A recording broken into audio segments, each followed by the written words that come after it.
오늘 우리에게 주신 하나님의 말씀은 신약 성경 로마서 2장 12절에서 16절까지 말씀입니다. 오늘 말씀은 모든 사람이 복음이 필요함을 다시 한번 강조하고 있습니다. 율법이 있는 사람과 율법이 없는 사람이 있다. 그것을 이야기하죠. 12절 말씀 우리 다시 한번 읽어봅니다. 자, 시작. 무릇 율법이 없이 범죄한 자는 율법이 없이 망하고 무릇 율법이 있고 범죄한 자는 율법으로 말미암아 심판을 받으리라. 여기서 율법이 없이 범죄한 자 누구를 가리킬까요? 이것은 율법이 없는 자 이방인들을 가리킵니다. 이방인들. 하나님을 잘 모르고 또 성경도 잘 모르고 예배 양식 제사도 잘 모르고 그런 사람들 이제 이방인들 그들은 하나님들을 몰랐다. 나는 하나님도 모르는데 하나님을 어떻게 예배하냐? 그런데 우리를 그 죄가 있다고 하는 것이 말이 되냐? 이런 이제 논리를 이방인들이 할 수가 있겠죠.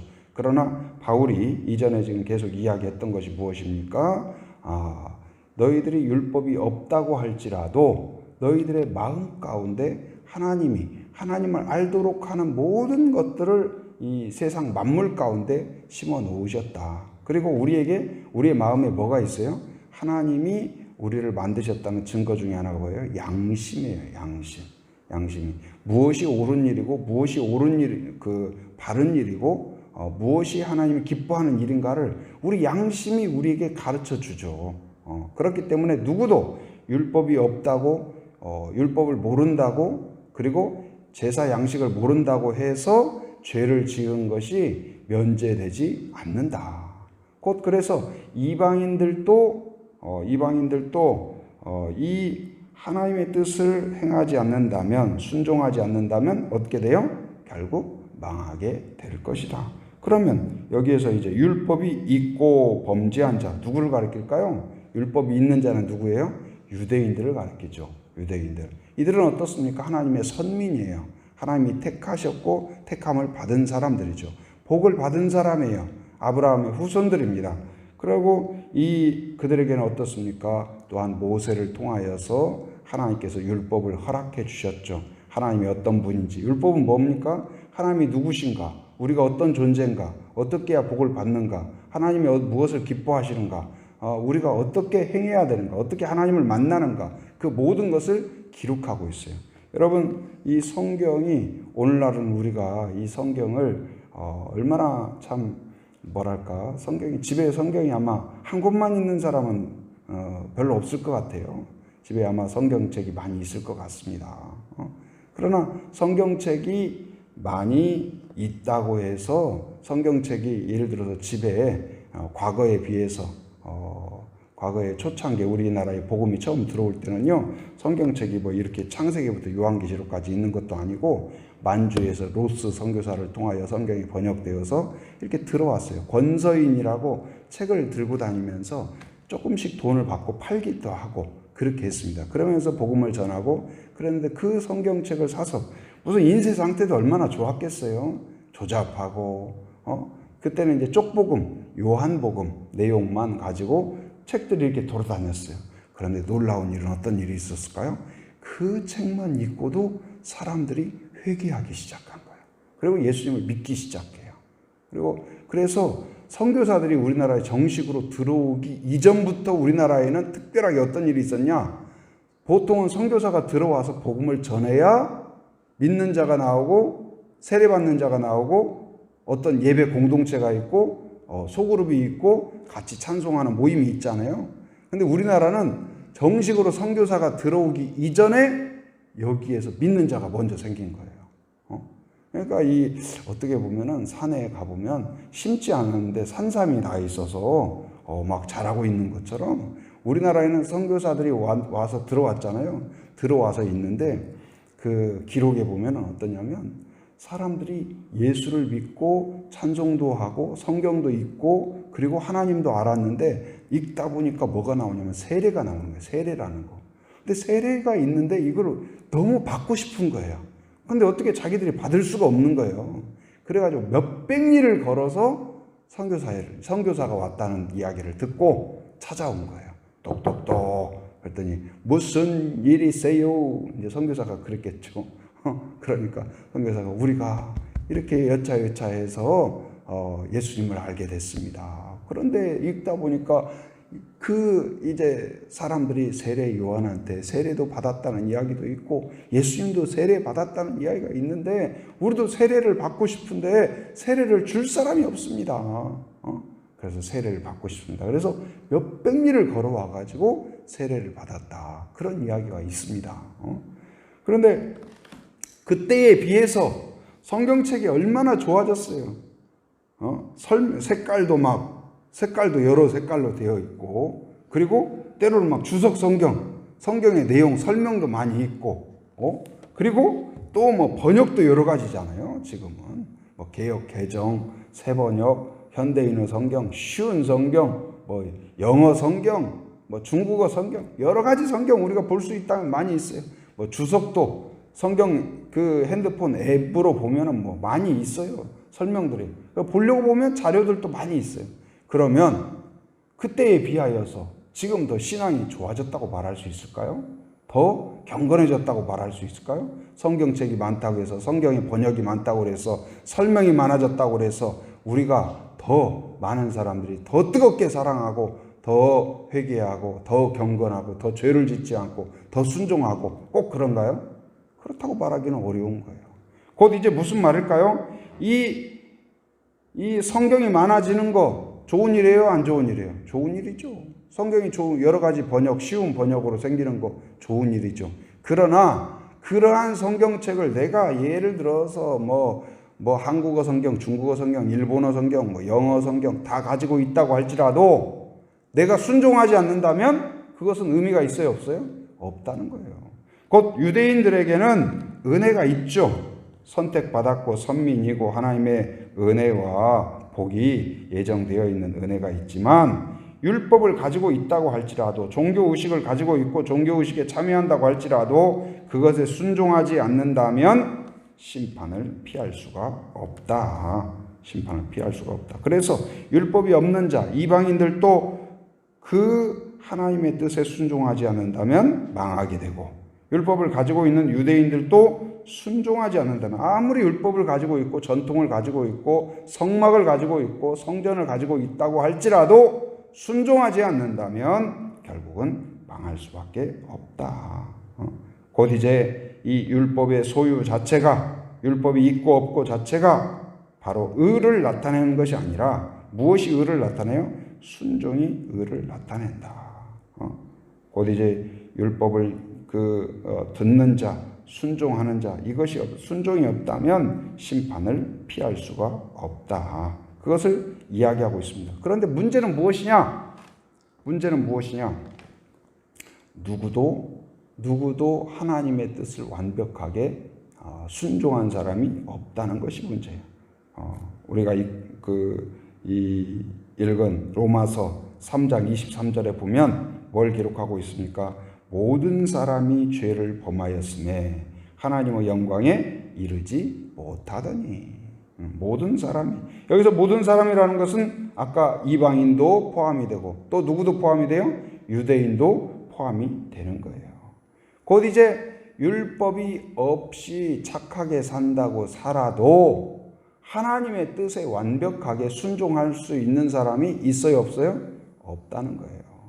그리고 우리가 또 율법을 가지고 있는 사람들도, 율법을 안다고 하는 사람들도 하나님의 율법을, 하나님의 뜻을, 하나님이 원하는 것이 이런 것이구나. 우리가 어머니의 말씀, 부모님의 말씀을 다 몰라서 지키지 못하나요? 아니면 선생님의 말씀을 다 몰라서 못 지키나요?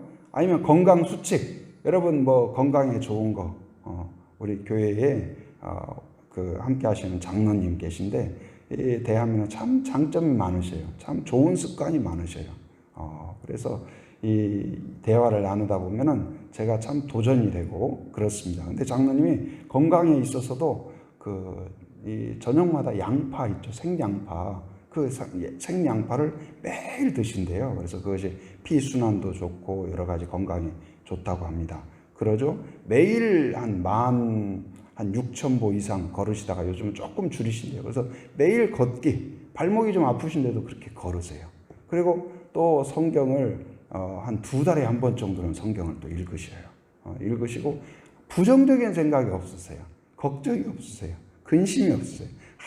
항상 긍정적이고 항상 어떤 그 하나님의 마음을 품으려고 하고 그런 그 이야기를 들어요. 그래서 저한테도 목사님 양파 드십시오 이렇게 이야기하시고 그 여러 가지 어떤 좋은 권면들을 하셔요. 그러면 그래야겠구나 생각을 해요.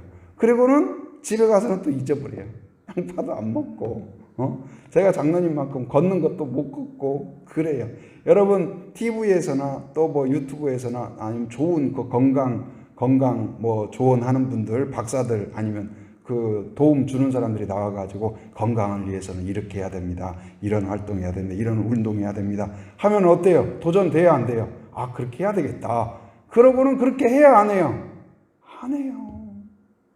또 뭐 먹는 것도 이런 거 먹어야 됩니다. 이런 거 건강에 안 좋습니다. 또 콜레스테롤 저 해서 이런 거 안 좋습니다. 이야기하죠. 그래서 저런 거 먹으면 안 되는구나. 그러나 실제로 현장에 가서는 어떻게 해요? 한 끼 먹는 거야. 뭐 상관있겠어. 오늘까지는 일단 먹고 내일은 내일 가서 이렇게 하자. 그렇게 해서 건강의 수칙을 제대로 지키는 사람이 많지 않은 거죠. 많지 않아요. 그래가지고 뭐 건강이 안 좋아져가지고 이제 의사 앞에 딱 가면 의사 선생님이 뭐라고 그래요? 이거 술 줄여야 됩니다. 담배 끊어야 됩니다. 뭐 하면 안 됩니다. 이런 습관이 이제 고쳐야 됩니다. 아니면 죽습니다. 하면 이제 그때야 이제 덜컥 이제 마음에 그렇게 오는 거죠.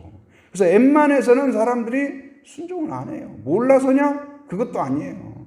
뭐 건강 지식 여러분 뭐 건강을 위한 좋은 습관 인터넷에 쳐봐요. 좋은 이야기가 얼마나 많이 나옵니까? 그러나 그걸 몰라서 안 하는 것이 아니고 우리가 다 지키지를 못해요. 마찬가지로 하나님의 뜻을 몰라서 순종 안 하냐? 꼭 그렇지가 않다니까요. 여러분 성경에서 그리고 우리가 들었던 성경 이야기들 그런 말이 있잖아요. 우리가 배울 것은 유치원에서 다 배웠습니다. 그러니까 유치원에서 선생님이 이야기해 줬던 거 질서 잘 지켜라, 남 배려해라, 양치질 잘해라, 세수 잘해라, 몸 깨끗이 씻어라, 위생관리 잘하라. 유치원에서 배운 것만 잘해도 건강에 많이 도움이 되고 어떤 사람들에게 큰 무리 없는 그런 사람이 될지 모르겠습니다. 그런데 그렇게 안 하는 거죠. 곧 이제 이 땅에 살고 있지만 이방인이건 유대인이건 율법이 있건 없건 그것이 중요한 것이 아니라 그 순종을 온전하게 이뤄내는 사람이 있어요, 없어요? 없다는 거예요. 없어요. 이것이 이제 절망이에요. 모든 사람이 죄를 범하였음에 하나님의 영광에 이르지 못하더니. 곧 이제 우리가 봤을 때는 참 착하고 대단하고 훌륭하고 흠결이 없는 사람 같지만 그러나 그의 마음을 살펴본다면 그의 속을 살펴본다면 그도 그렇지 않다는 거예요. 16절 말씀 같이 한번 읽어봅니다. 16절 자 시작. 곧 나의 복음에 이른 바와 같이 하나님이 예수 그리스도로 말미암아 사람의 은밀한 것을 심판하시는 그날이라. 은밀한 것을 심판하는 때가 온다. 그때 그 숨겨진 거 여러분 생각해 보세요. 만약에 방송사에서 무슨 그것이 알고 싶다. 그런 프로그램 있잖아요. 그래가지고 심층 취재하고 인터뷰하고 해가지고 어떤 시시비비를 좀 가리고 어떤 상황들을 파헤치고 그러잖아요. 여러분이 그런 기자들이 여러분을 몇 박 며칠 따라다니면서 여러분을 조사하고 그런다고 생각을 해봐요. 그러면 어떻겠습니까? 여러분 중에 흠이 나오겠어요? 안 나오겠어요? 내 안에 어떤 숨겨놨던 그러한 어떤 비밀들 그런 것들이 나올 수가 있죠. 아니면 경찰이 여러분들을 잠복 근무하고 한 1년 동안 이렇게 지켜보고 있다고 생각을 해봐요. 그러면은 문제가 나오는 거죠. 누구도 완벽하게 깨끗하다고 할 수 있는 사람이 누가 있겠습니까? 그러므로 오늘 말씀은 무엇이에요? 바울이 이야기하는 건 뭐예요? 모든 사람이 죄를 지었기 때문에 자기의 죄 없음으로 인하여 하나님 앞에 의롭다고 인정받을 사람이 있다 없다? 없다는 거예요. 유대인이건 이방인이건. 그러므로 누구든지 모든 사람에게 무엇이 필요해요? 바로 그 죄를 해결할 수 있는 그 백신이 필요한 거예요. 지금 코로나에서도 지금 그걸 갈망하고 있죠. 치료제와 백신이 필요한 거예요. 그것이. 근데 우리의 죄의 이 바이러스를 없애는 백신이 뭐예요? 바로 복음이다. 복음. 예수 그리스도의 복음, 십자가의 복음, 예수 그리스도를 나의 구주, 나의 하나님으로 영접함으로써 우리의 죄가, 그래서 우리는 영접한 하나님의 자녀로서 우리는 뭐예요? 용서받은 죄인이에요. 용서받은 죄인, 구원받은 죄인, 씻음받은 죄인. 그러나 아직 예수님을 받아들이지 않고 거부하는 자들은 어떻습니까? 용서받지 못한 죄인인 거죠. 그가 아무리 깨끗하게 살았다고 할지라도 그가 온전하게 100% 하나도 하나님의 뜻을 어기지 않고 살아간 사람은 있어요, 없어요? 없다. 그러므로 그도 심판의 대상이 될 수밖에 없다. 그러므로 예수 그리스도가 필요 없는 사람은 있어요, 없어요? 한 사람도 없다. 누구든지 예수 그리스도가 필요하고, 곧 그래서 그 은밀한 것을 심판하는 날의 기준이 무엇이냐? 네가 잘 살았는가 못 살았는가 그것이 기준이 아니고 16절에 보니까 무엇이 심판의 기준이에요? 바로 예수 그리스도로 말미암아, 예수 그리스도의 복음으로 말미암아 심판을 받게 될 것이다. 예수님을 믿고 예수님을 통하여 의롭게 된 자는 바로 그 흠과 그 연약함이 가려질 것이나, 그러나 예수님을 거부한 자에게는 바로 하나님께 죄를 자복하지 않고 바로 이제 의롭다, 스스로 의롭다 말하는 자에게는 자기의 은밀한 것이 드러나고 말 것이다. 그러므로 우리에게 오신 예수 그리스도의 복음을 귀하게 여기고 감사하게 여기고, 또한 아직 복음을 받아들이지 못한 자에게 그 복음의 필요성을 나누고 권면하고 축복하는 그러한 성도가 되기를 바랍니다. 오늘 복음이 나에게 있다는 것, 그것이 얼마나 복된 일인가를 기억하고 감사히 여기고, 그리고 이제는 우리가 순종하죠. 그러면 예수를 이제 우리는 구원받았으니까 마음대로 살아도 되겠네? 그러지 않아요.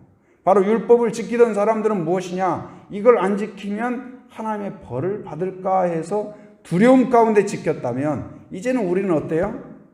구원받은 자로서 하나님의 자녀가 되었으니까 자녀답게 살기 위해서 순종하는 거예요. 순종함으로 구원받는 게 아니고 구원받았기 때문에 이제는 순종하는 사람이 되는 거예요.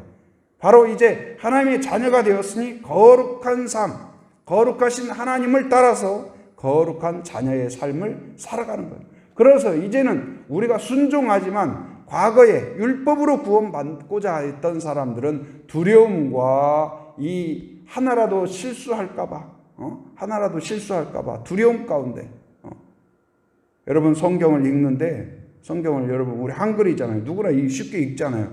그런데 한 자만 틀려도 너 천국 못 간다 해봐요. 여러분 성경 읽을 때 얼마나 겁나겠어요. 그러지 않겠어요? 성경 한 자만 틀려도, 너 읽는 거 한 자만 틀려도 그런다고 해봐요.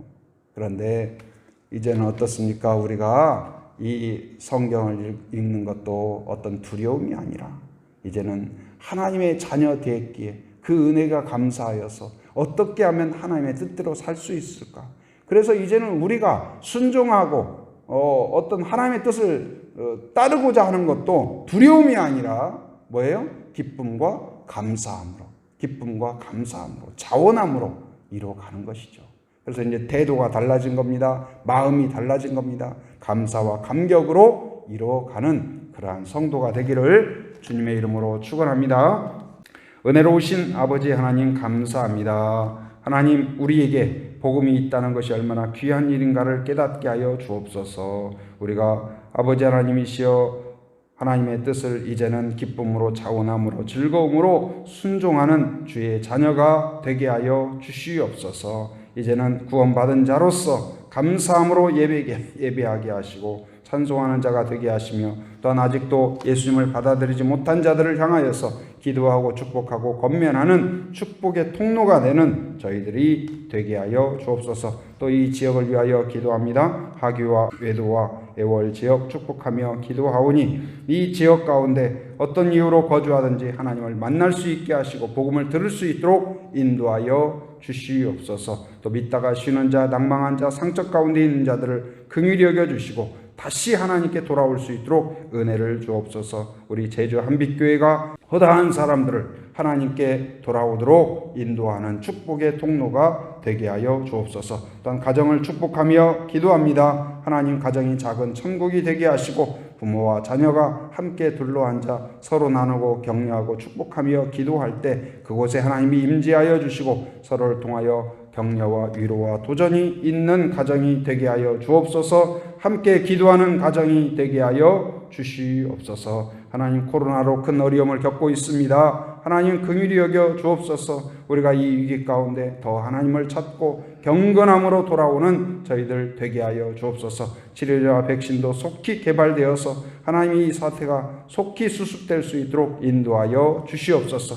오늘도 새벽을 깨우며 함께한 성도들을 축복하며 기도하오니 마음에 담은 여러 가지 기도 제목들을 하나님께 올려드리며 기도할 때 또한 여러 아버지 하나님이시여 사람들을 품고 중보기도로 기도할 때 긍휼히 여겨주시고 그 기도 가운데 기도가 신호가 되어 능력이 되고 하나님의 응답이 되게 하여 주시옵소서. 또한 성도들 오늘 또 삶의 현장에 살아갈 때 하나님 아버지여 강한 팔로 붙잡아 주시어서 안전을 지켜주시고 건강을 지켜주시옵소서. 이곳저곳을 왕래할 때 안전운행하도록 지켜주시옵소서. 해외에 육지에 군에 있는 가족들 자녀들 성도들을 기억하여 주시고 하나님 아버지의 눈동자와 같이 보호하여 주시며 오가는 모든 소식마다 은혜로운 소식 복된 소식 되게 하여 주시옵소서. 지금은 우리 주 예수 그리스도의 은혜와 하나님의 풍성하신 사랑과 성령의 교통하심 인도하심의 역사가 오직 복음을 품고 기쁨으로 감사함으로 주를 섬기기로 결단하는 한 사람 한 사람 머리 위에 가정 위에 일터 위에 사역 위에 지금으로부터 영원토록 함께 하시기를 간절히 축원하옵나이다. 아멘.